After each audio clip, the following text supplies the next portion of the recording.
Pas de percée, peu de progrès. Voilà le bilan à l'issue des discussions indirectes qui viennent de se terminer au Kazakhstan entre le régime syrien et les rebelles, sous le parrainage de la Russie, de la Turquie et de l'Iran.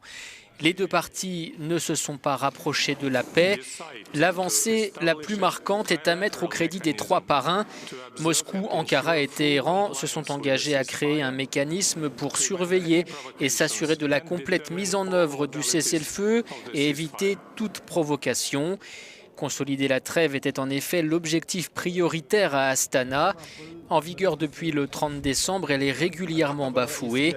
Les rebelles pointent du doigt les forces syriennes et iraniennes. L'un de leurs porte-parole a déclaré que ces violations constituaient le principal obstacle à la réussite des discussions à Astana.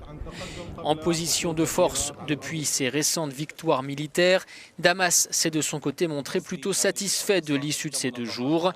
Ce qui compte, a commenté le chef de la délégation Bachar Jafari, ce n'est pas de savoir qui est content ou pas content. Le résultat, c'est que nous avons enfin un document consensuel, appelé communiqué final ou déclaration finale, sur lequel tout le monde est d'accord. Voilà le résultat, voilà ce qui compte.